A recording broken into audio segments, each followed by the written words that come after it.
Because on the outside, I had a stable six-figure engineering job. My wife, we were in a stable long-term relationship. We lived together, and yet I wanted to kill myself. I woke up the next morning, got dressed, went to work. Didn't tell anybody. Freedom. It starts in my mind and not outside. Step into the fire of self-discovery. The fire will not burn you. It will burn what you're not.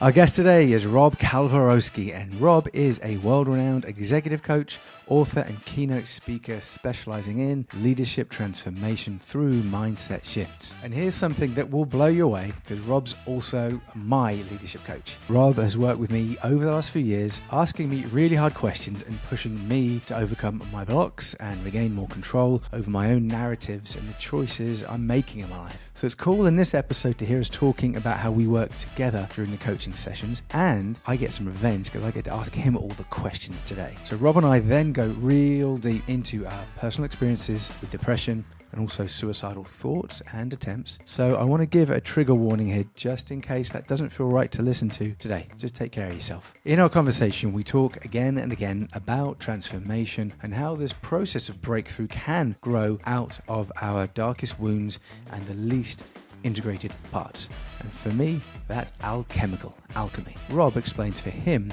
how his previous ketamine treatments made all the difference in resolving his depression, especially through the realization that I am not the problem, I'm the solution. And Rob and I are both big advocates of IFS, Internal Family Systems.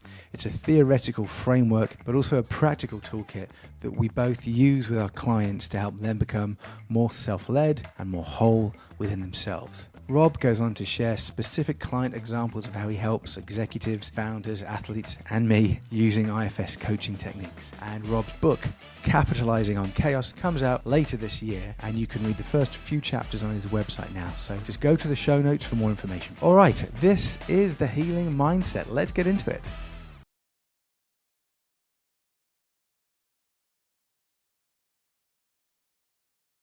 Hi, everybody. Welcome to the Healing Mindset Podcast. This is David Drapkin sitting here with Rob Calvaroski in Costa Rica. That is a real jungle forest. It is not a fake AI backdrop. So, Rob, how is your day in beautiful Costa Rica so far? It's just starting out. It's 8 o'clock in the morning, so the sun is not quite out today, but it's always going to be a beautiful day. Yeah.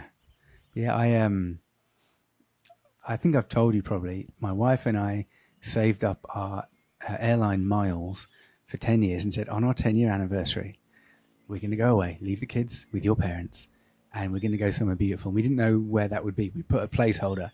Where's it going to be? Oh, and in the end, it ended up being Costa Rica. We got this great deal for a place in Guanacaste using points as well. So the flights and oh my God, we literally couldn't believe how beautiful Costa Rica was. It was magical. And whenever we are stressed out, we're thinking, Pura Vida, just remember Costa Rica. Remember the sunsets, remember the beach and the forest and how friendly and amazing it was there. So what the hell is life like there to live as you? Yeah, I mean, the first thing, Dave, is when I got off, like we had never been here before we moved here. And when I got off the plane, I just felt my nervous system just go, ah. Mm, And it wasn't like, we're in the middle of San Jose, which is the biggest city in Costa Rica. It's like, I think it's not huge. Like it's, maybe 1 million people. And you're in an airport, and airports, everyone's always stressed out because they've been traveling the whole time and whatever. But it was just like this sigh of relief. And yeah, I mean, now we live about 30 minutes outside of San Isidro de General. So we're not on the beach. We're probably about an hour or 15 minutes from the beach. We're kind of along the mountain range in the middle of the country on the Pacific side. And yeah, it's incredible. Like we're in a little farming community. Like we get our eggs from the folks down the street. We get our chicken from a guy that lives about 5 minutes from here. The there's coffee farms 50 yards that way. Mm. And then, I mean, for most people out there, so the Del Monte pineapple fields are about 15-minute drive. So it's amazing. We can see the mountains all the time, and it's just a beautiful country. Mm.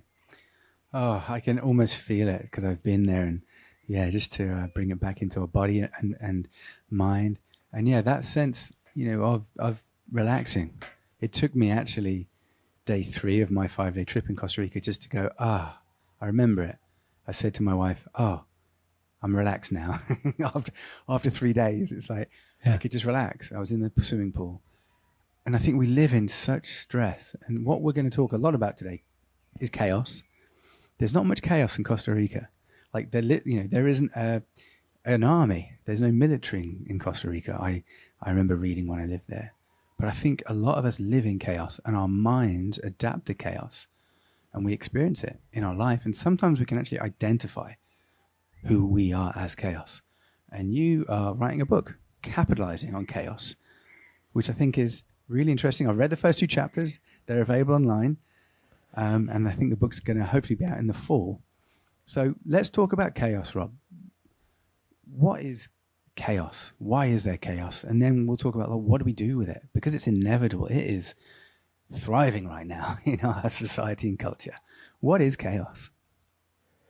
So chaos is always happening around us, right? And I always talk about this story in January 2020 when my wife and we went to her best friend's wedding. And at the time, I was really struggling with depression and anxiety, and I was having panic attacks at the office. And it was just, every morning I would wake up and I would say, I'm at war today Mm. on the inside. Mm. Because on the outside, I had a stable 6-figure engineering job. My wife, I mean, we weren't married then, but we were in a stable long-term relationship. We lived together.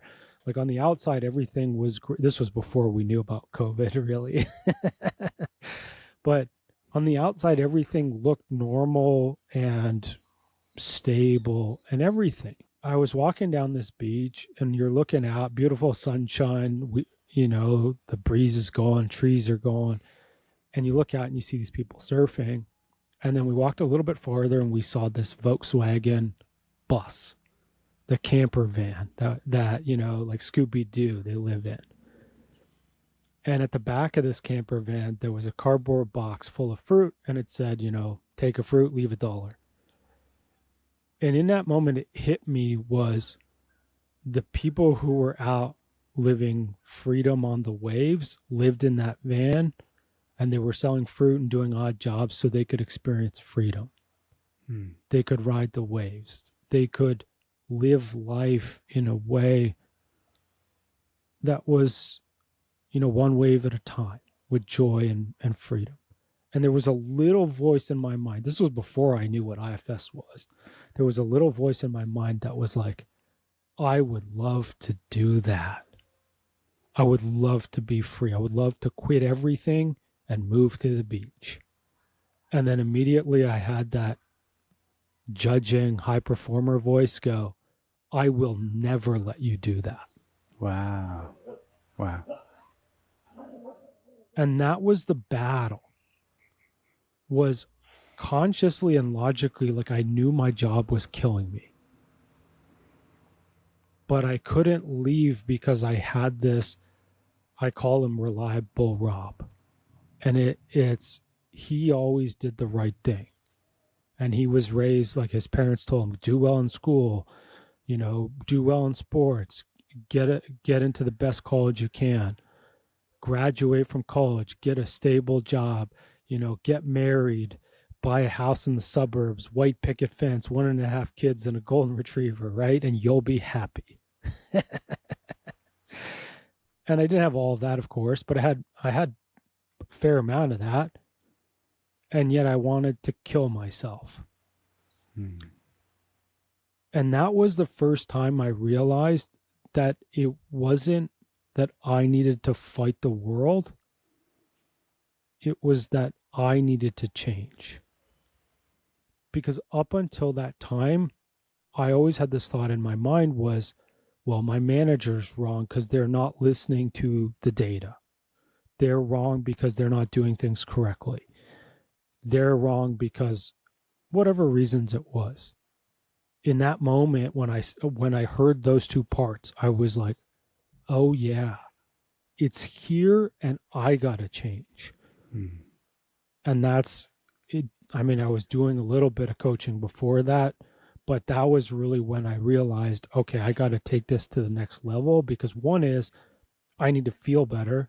But the other thing is, if I want freedom, it starts in my mind and not outside. Yeah. Thanks for being so open, Rob. And part of what we're going to talk about, you and I, is our own experiences with mental health. You know, we've got a lot in common. Not just that we don't have any hair, but yeah, we've both experienced depression and struggles with suicidality. We both use ketamine and psychedelics, and I think we've both really embraced growth and transformation. And literally, just the last couple of weeks, there's something around chaos that for me has been coming through with IFS, internal family systems, which we're going to talk a lot more about, but also alchemy.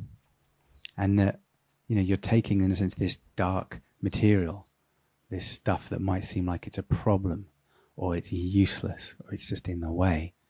But actually, if you give it attention, if you bring it into the light, it can transform if you turn up the heat. And so there are these ideas, like more kind of mythological ones, like the phoenix rising from the flames, or in, you know, ketamine and psychedelic work, ego dissolution. Or there's also a concept of eucatastrophe. So eucatastrophe is where, like, there is a catastrophe happening, but it needed to happen for the systems to reinvent, to be reborn. And so I feel like part of what you're talking about with the chaos is it's just giving recognition to something that's not achieving its potential, that's not quite wired how it could be, or that freedom isn't being let out. We're holding it back. And sometimes, you know, that can lead us to think, well, I'm the problem. It's me. You know, and there was actually something in your book that said, I'm not the problem, I'm the solution. That was a bit of a realization. And that's really powerful. It's like, and that's a lot of therapists talk about that, like Gabor Mate especially, where the trauma is, where the pain is. That's where we need to go. That's what leads to transformation.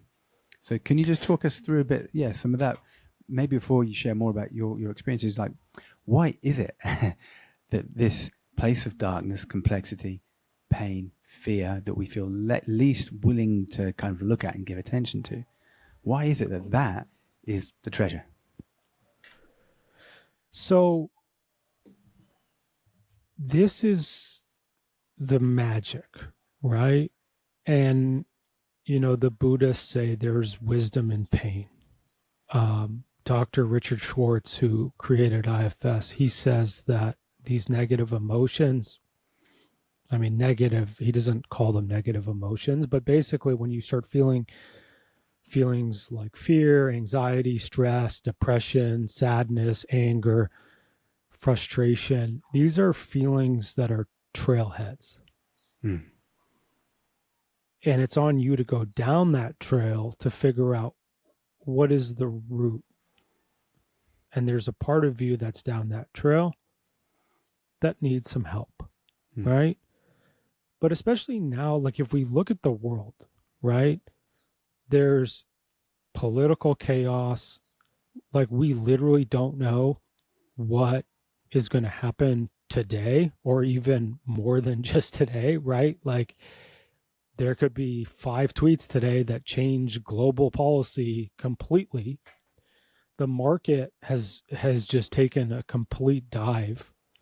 And then technologically, like if we're looking at companies who are cutting big swaths of middle managers, or I saw the other day, I think it was yesterday, like people are cutting HR and replacing it with AI, like jobs are getting replaced by AI, or even, you know, we'll see where the next technology comes from, but nothing is quote unquote stable. Mm. And the reason that this is important is because when we have this uncertainty around us, it puts us into a stress response.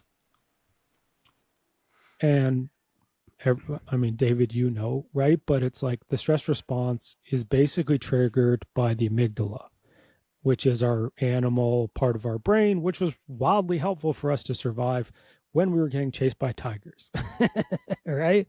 Back in the old days, yeah. Yeah. And like the amygdala has 4 ways to respond: fight, flight, freeze, or fawn. And so, yeah, you know, if you're facing a tiger, fighting might be a good strategy, right? Or trying to run away, although I don't know. I don't run as fast as a tiger, so maybe that's not a great strategy. But those responses and what it does to your brain, which it shuts off executive function. And so you cannot think, you cannot problem solve, you cannot innovate, you cannot create, you cannot have compassion and empathy. And that is why for leaders, this element of chaos, and for everybody, but for leaders and for businesses, if you are experiencing chaos as a leader, you're going to become a bad boss. And it's not your fault. It's just how your brain works. It's literally neuroscience. But that's the opportunity. And last week, there was a quote from David Solomon. He's the CEO of Goldman Sachs. And he says he talks to a lot of his clients who are CEOs, and they said they're all tightening their belts. Mm-hmm. That's the most common response to chaos or even just economic downturns or uncertainty, is like people cut costs. They cut people, they cut training, they cut contractors, they cut R&D, they cut. But if you want to capitalize on it, you have to think differently. And you need to be able to get to self-energy. You need to be able to get out of this state of stress and fear so you can access problem solving, innovation, creativity, disruption, and then you can filter that out to your team. And so I'll give you an example of someone who did this. Like, I think during COVID, there was a vodka company and they pivoted to hand sanitizer. There was another one. We had Aiden Fida. He's the CEO of Blade Air on a previous podcast. They're one of Canada's fastest growing companies, and they sell air purifiers. They came out like air filters. And then during COVID, they realized, you know what? We got to take this a step further. And they added UV lighting.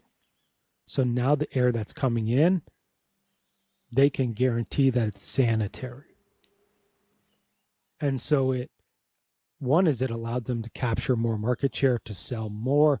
Now you can go into hospitals and say, hey, look, we're purifying your air.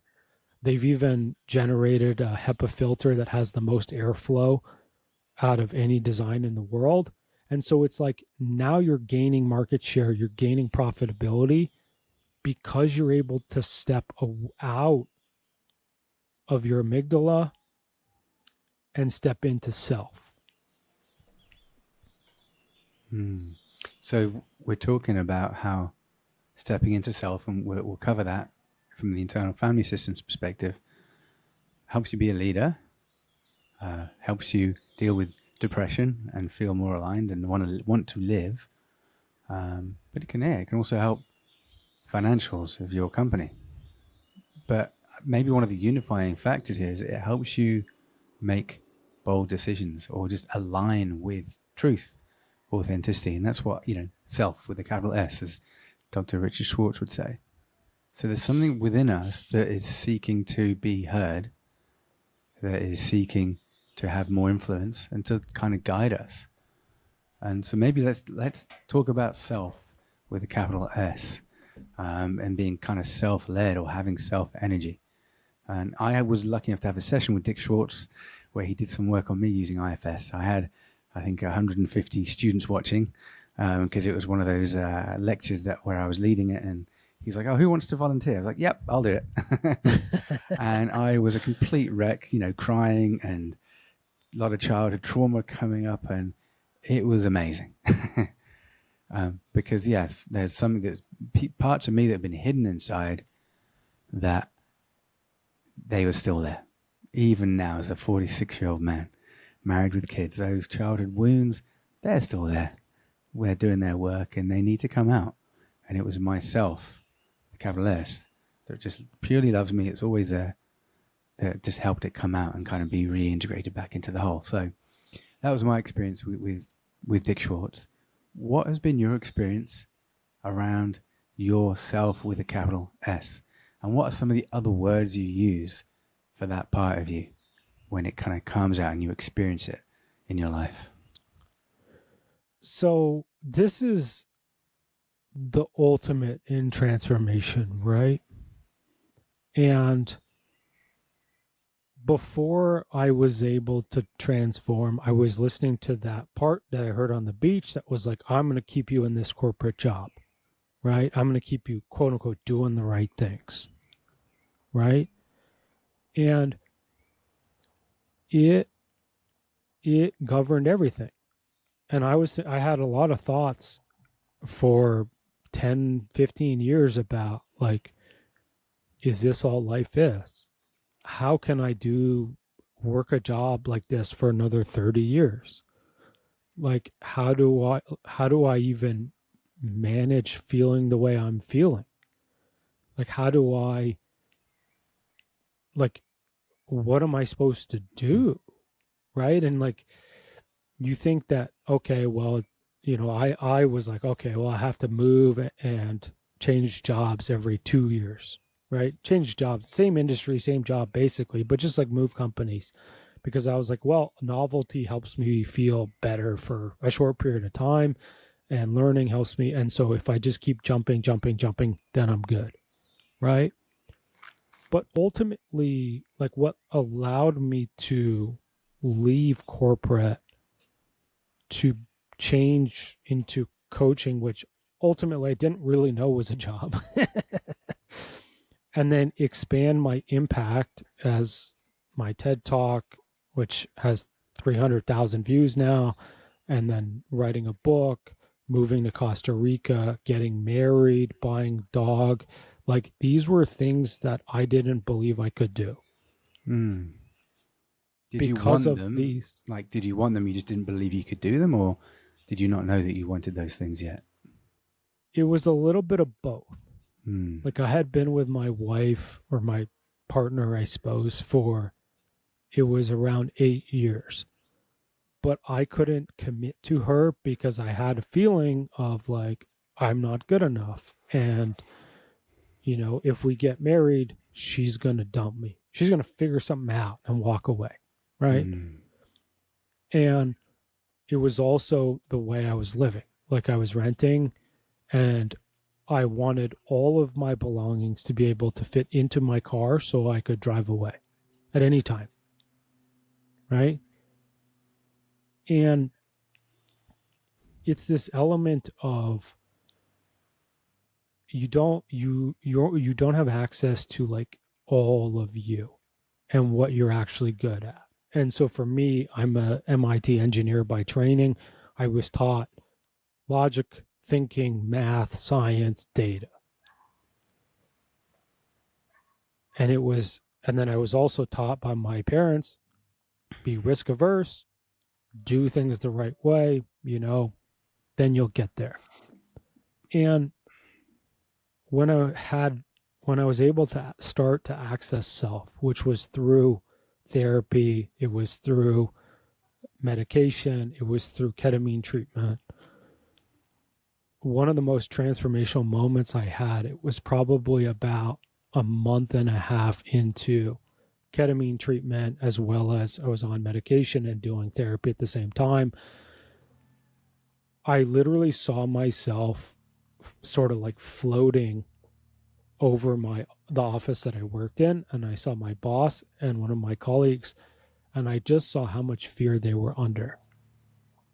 And it was it wasn't conscious to me. Like when I went to the office, it wasn't like I was consciously going like, these guys are afraid. But I saw in that moment, I was like, they will never quit this job because they're so afraid about like financial stability or whatever that was. And in that moment, I was like, I am going to quit. Now I just have to figure out when makes the most sense. And that was the time when we were remote. So, I sort of designed it around when they wanted me to come back into the office and those type of things. But that was really the moment that coalesced, was like, no, no, no, this isn't for me anymore, because I see a little more about who I am. And then as I progressed on the journey, my parts started opening up and I started seeing more about who I am. I'm empathetic. I am very good at relating with people and, showing people and helping people. And it's what I really like to do. And then that was what led me down. Obviously, then I did a bunch of training, but it led me down the path of I can become a coach.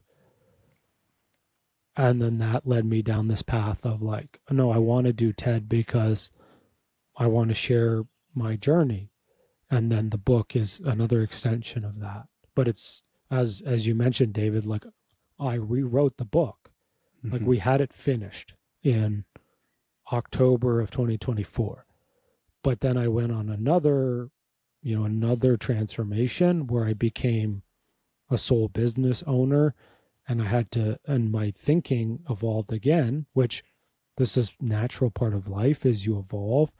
And I realized that like, no, I want to upgrade what I'm talking about, because transformation is the magic.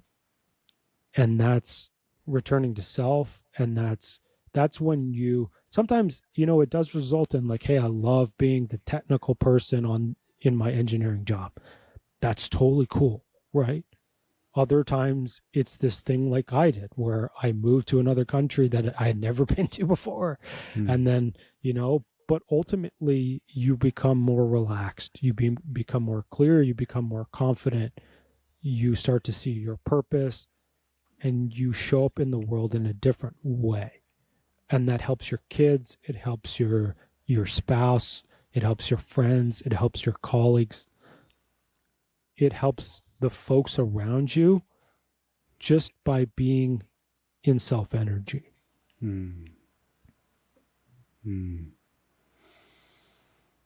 Yeah. There's a piece of gratitude that I'm hearing in what you're saying. It goes to self-energy, but before that, it kind of goes to depression, and how that led you into therapy, into ketamine, into IFS, into coaching, into Costa Rica, and transformation, and getting married and getting a dog. And part of what we talk about here on the Healing Mindset is being real about our complexity as human beings and the chaos of our mind, of our society, being opportunities, for learning how to love ourselves, for learning how to get to know ourselves, for developing skills, for going deep into our mind, our habits, our parts, and in a sense, making some kind of brave decisions as well around the changes we need to make, changing jobs, whatever it might be. And I think depression is it's not to be belittled by any means. I've experienced suicide ideation quite a lot since I was a youngster.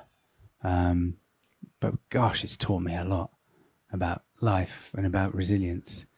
And it's forced me to learn how to love myself, because there are definitely parts of me that hated myself.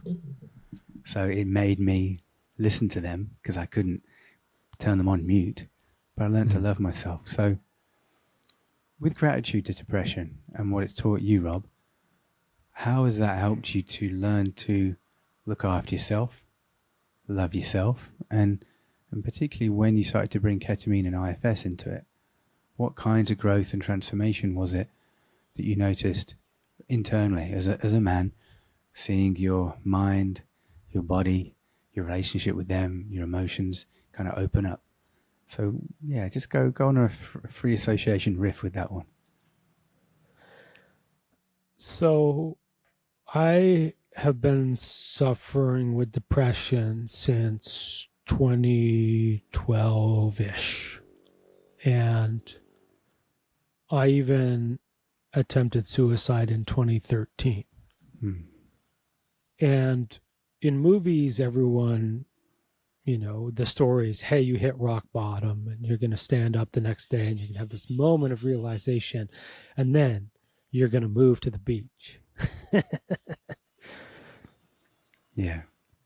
But in the vast majority of cases for suicide attempt survivors, they continue with their life just like nothing happened. And that's because the part that's dominating does not allow for them to change. That was the same with me. I woke up the next morning, got dressed, went to work. Didn't tell anybody. Wow. And this is the part about transformation, right? One is you need to have a reason. Nobody ever comes to work with me, David, and everyone's like, everything's phenomenal. I need a coach because I'm crushing it. Yeah, you'd be out of work. Yeah. Right? But it doesn't have to be like, I don't like if you have suicidality, like you need David, you don't need me, right? You need a professional mental health psychologist, therapist, psychiatrist, like you need that type of help, right? Yeah. But if you're out there and you're like, hey, you know what? Don't particularly like my job. I'm trying to figure out what I would like to do next. Or, you know what? I see opportunities in this chaos and I want to grow and I want to expand and I want to change how I lead so I can get either promoted or I can expand my company or I can even just experience less burnout. Like I had a client last year who literally came to me and he was like, they had a company that manufactures signs for franchises. And so they're based in Salt Lake City, Utah. And he came to me, he's the co-founder, CEO, and he was like, Rob, my company has been stuck at $3 million in annual revenue for 3 years. And I want to grow it to 10 million. Great. After about a few sessions, what we realized was it wasn't just the 10 million. He wanted to experience freedom and family. Those were his two main core values, but his parts were not allowing him to let go. And so he's a former incredibly high-level athlete. He was D1 decathlon in college. He was about 1 or 2 spots away from going to the 2016 Olympics. And he has a part of him that's like super high achiever, that's perfectionist, that's a hero. And so when folks on his team were doing work or the customer had a problem, he had to be the one who stepped in. And you can see how this limits your growth, your corporate growth. But once we were allowed to work with that part and loosen its grip, that's when he was able to see, oh, I need to start allowing my people to do things. And yeah, they'll make mistakes and we'll coach them and it's okay. And then it also allowed him to go, okay, if I want to be a $10 million business, what are the experts that I need to hire? And what do I need to add processes and procedures to? So then I can actually scale.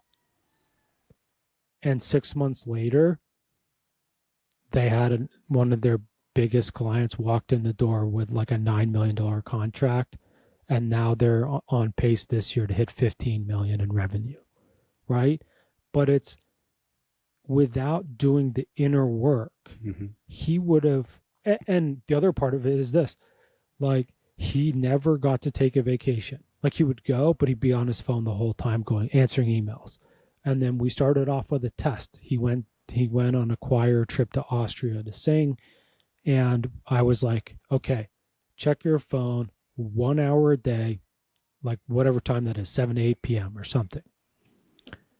And so he did that. But then what he did was, in that time, he was just, when his team asked him a question, he would just go, yep, talk to so and so, ask so and just delegate like that. And then finally in January of 2025, he went to Hawaii with his wife and his kids, and he didn't even use his phone at all. That's the expansion, is by working and getting to self. Not only will your leadership expand and you'll have access to grow, whatever that is, your company, you switch jobs, move, whatever feels the best for you, but ultimately you're deciding for you. You'll also be able to lean into what you really love the most, your family and freedom, or for anybody else, whatever your core values are. But that's how it changes your life, both professionally and personally. Yeah.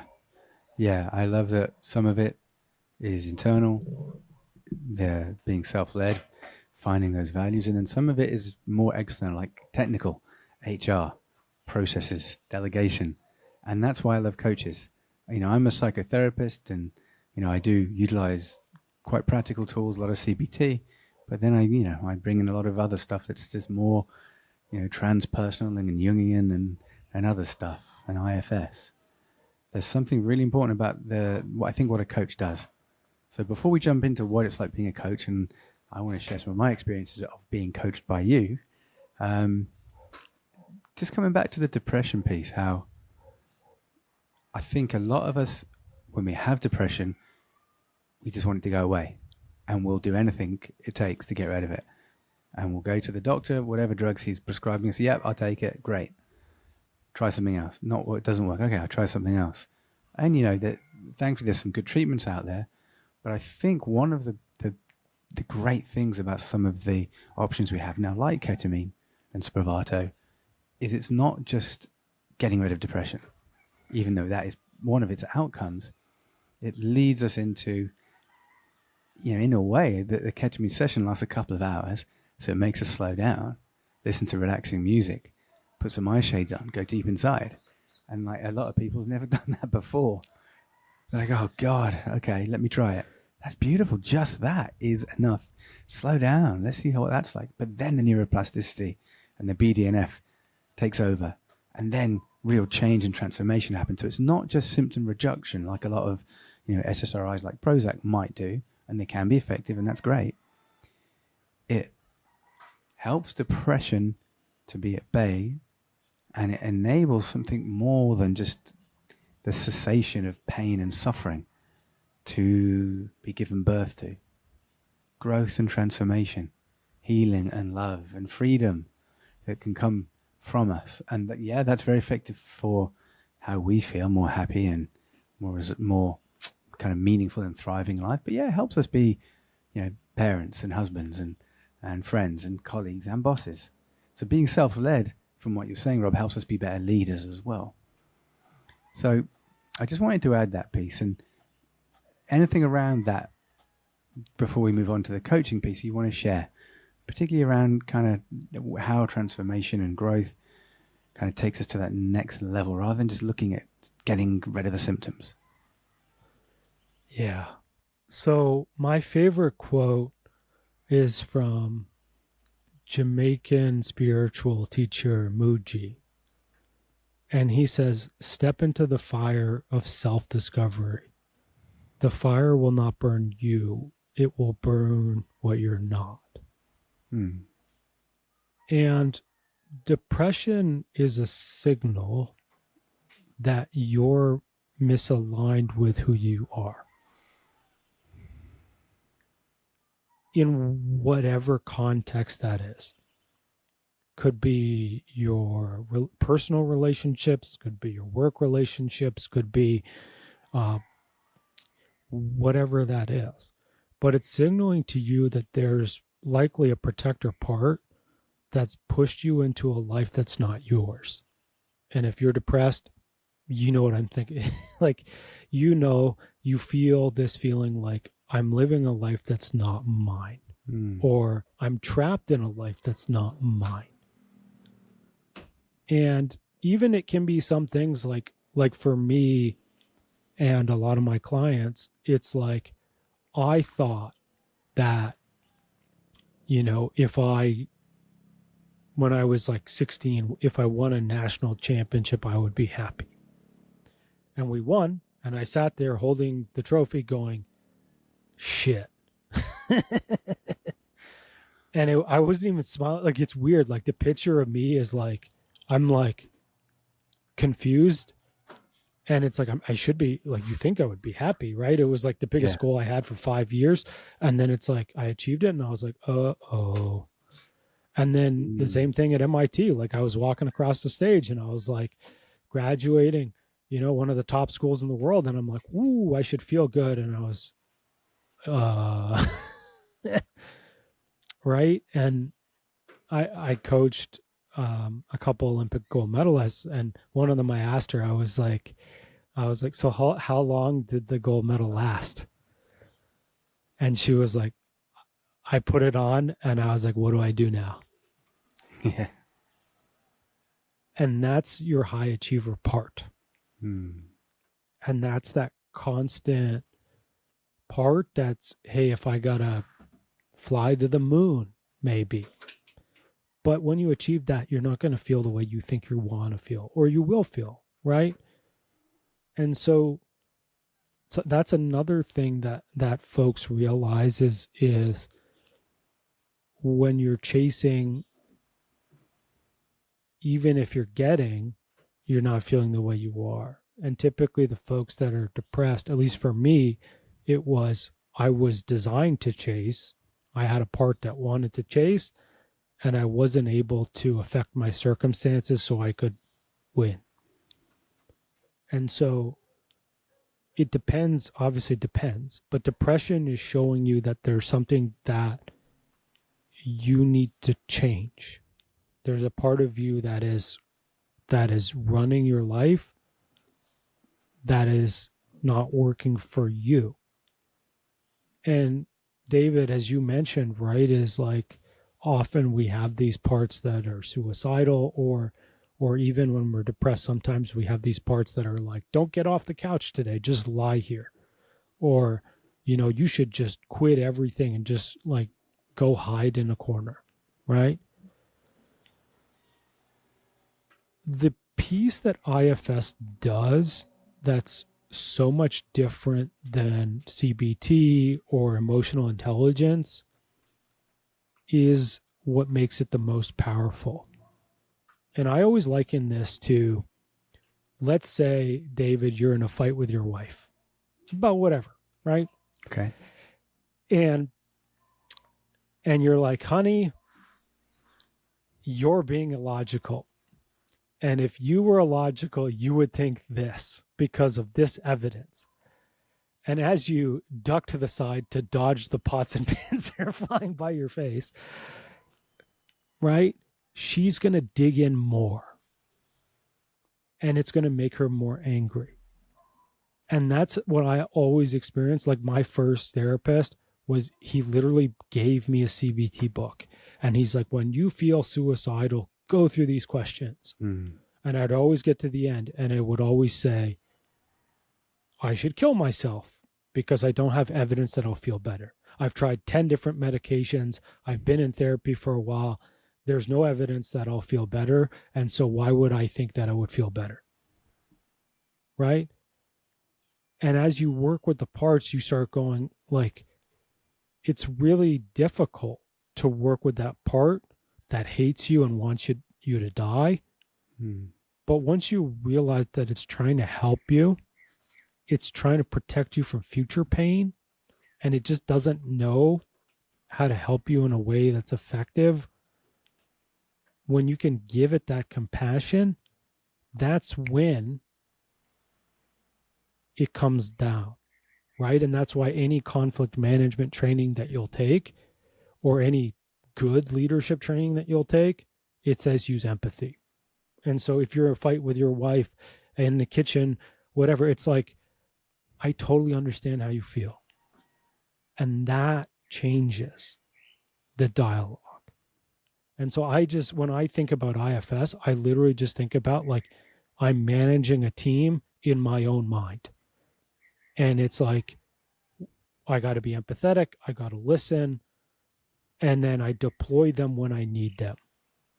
When I need to write a book, when I need to work really hard, I have a part that can do that. When I need to chill out, when I need to relax, I have a part that can do that. Right? And so now, once you get into self-leadership, it's literally you're leading a team of those little characters of you. Well, basically, mostly they're child parts of you. I mean, they can take different forms, but basically that's what it is.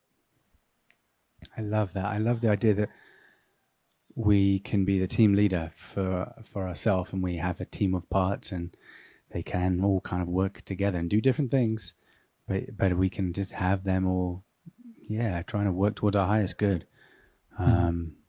Amazing, Rob. Rob, I just want to pause the recording here. For some reason, a few minutes ago, your video froze, so I can totally hear you. It's still recording. It's being recorded, but I just can't. I don't know if what. Don't worry about it, because Riverside does local. Yeah. Okay. It'll come out. It'll come out perfectly. Okay, so I'll just continue then. Yeah. Okay. All right. So I'm gonna jump into the coaching piece now. All right. Yeah. So Rob, the next thing I want to talk about is me. Is that okay?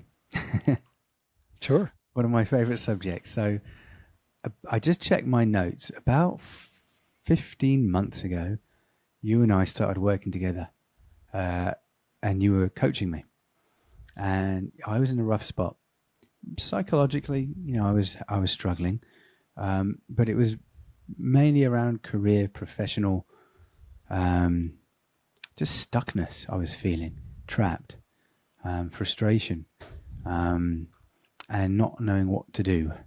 And we started working together with IFS, and I want to talk a little bit about how that helped me, and then just use that around, like, how did you help me, or how did you know that what the right questions were, what the right ways of working with me were, and then we'll talk more broadly about other clients that you work with. So this is my first time working with a coach, Rob. Before that, I'd worked with therapists, and there was something around a coach that, in a sense, was a bit more challenging, because it's just direct. Like, you asked me some really hard questions that were really good questions. Like, they cut through the shit, and I didn't know the answers to them, but I knew they were important. And using the IFS tool as well was so helpful for seeing how I had this like inner battle between me.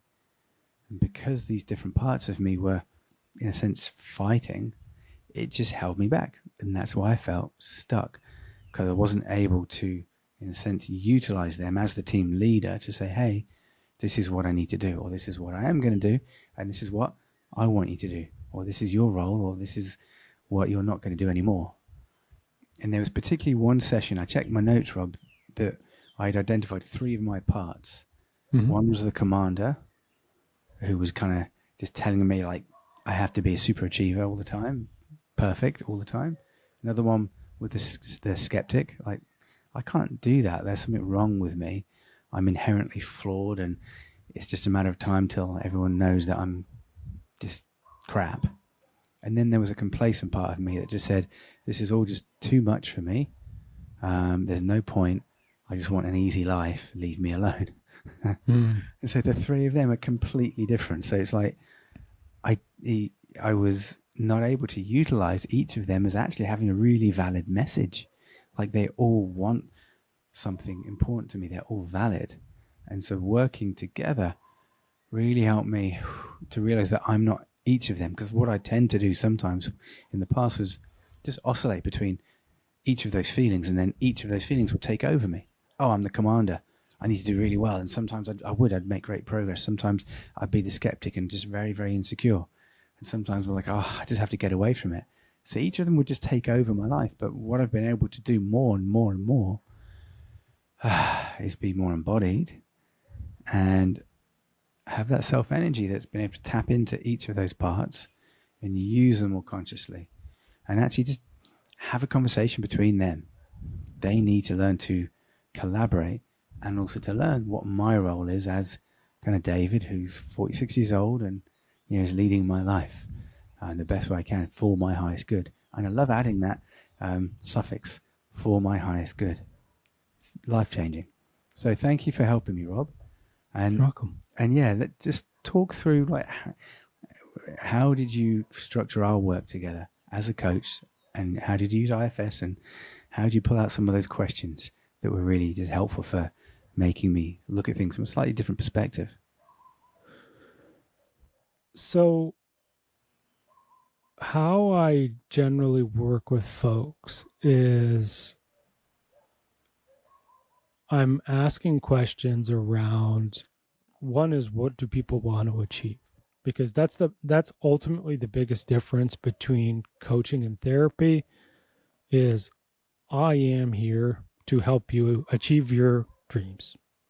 Whether that's you want to get promoted, start your own business, or you want to quit your job and become a woodworker or move to the beach, whatever that is. Like, I do not judge what your goals are, but that's what I do. Where therapy is very much past focused, right? Everyone who's gone to therapy, they always go, tell me about your childhood, right? Once we start figuring out what your goals are, then we start looking at what is holding you back from achieving those goals, right? And we all have these parts of us that either we have, like, almost everybody has a version of an imposter syndrome part. You're not good enough. You shouldn't be promoted. You shouldn't ask for this raise. You shouldn't go for this job. You shouldn't do this, right? Or like a judgment part. Like if you notice that you judge people very harshly, either on their looks or their intelligence or whatever, it judges you the most, right? But or what David said, right, is this commander part. Like mine is very similar. I don't call him the commander, but it's like the high achiever, right? It's like you got to do more, work harder, grind, right? But most of us have very similar parts, right? Obviously, they can show up in different ways, but most of us have very similar parts.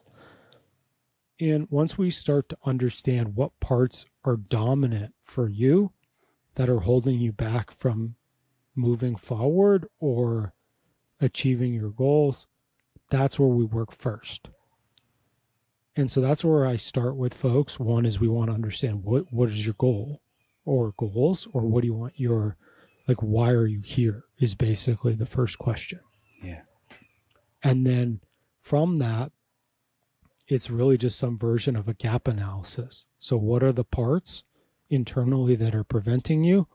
And then externally, what are some of the actions you can take that will help you move forward?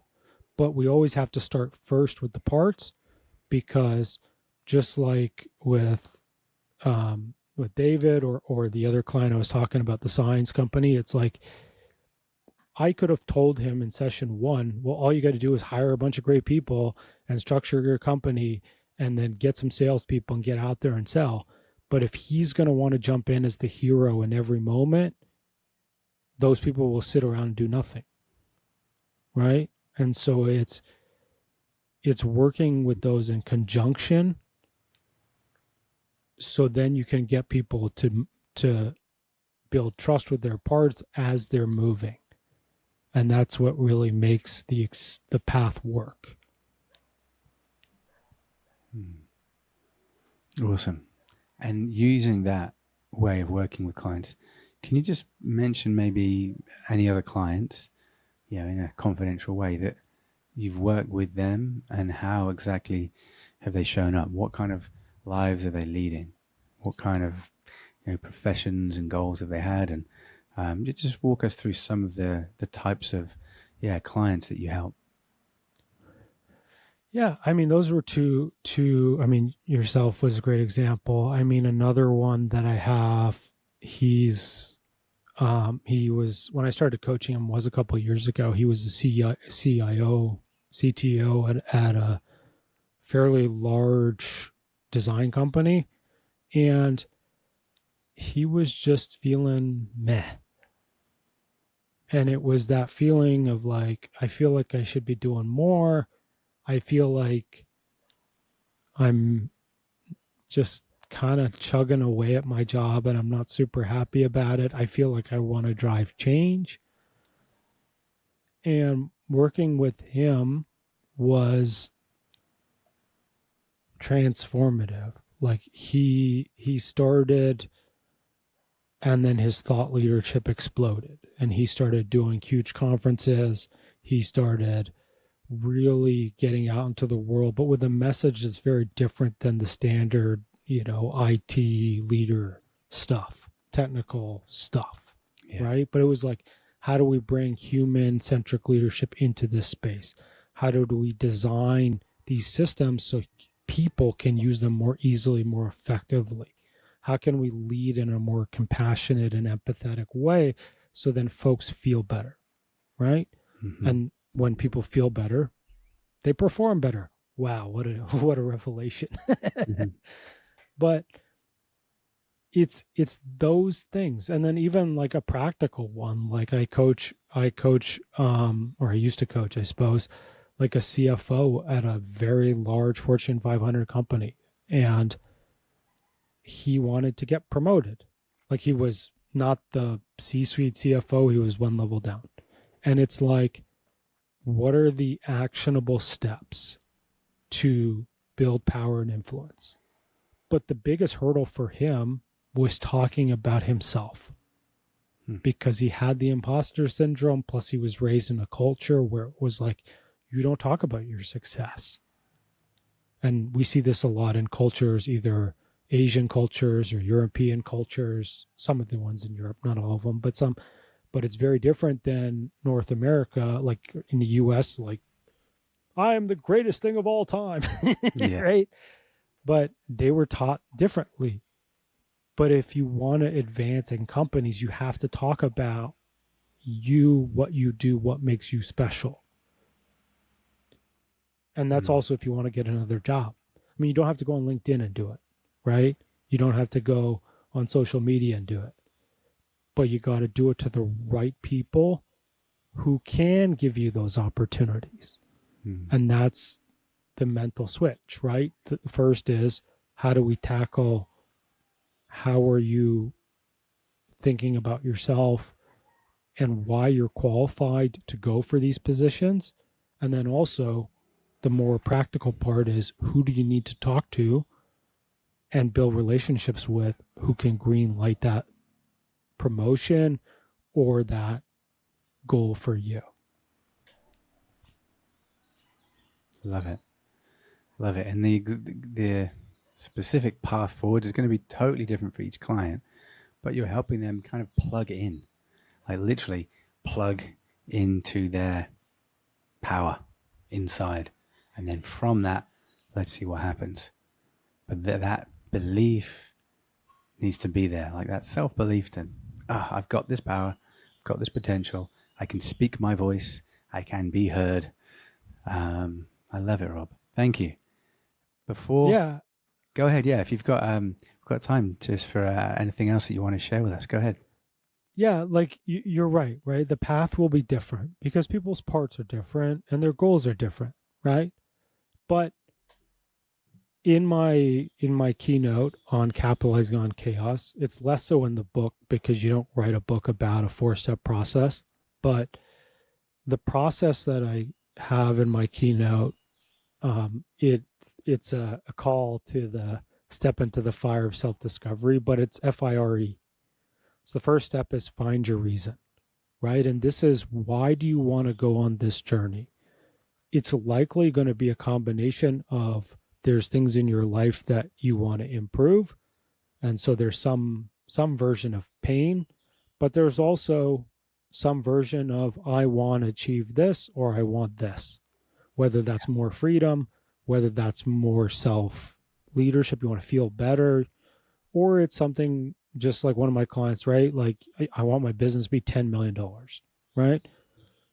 The second step is ignite the masks, right? And this is just working with your parts. Of course, you don't light them on fire. They don't go away, right?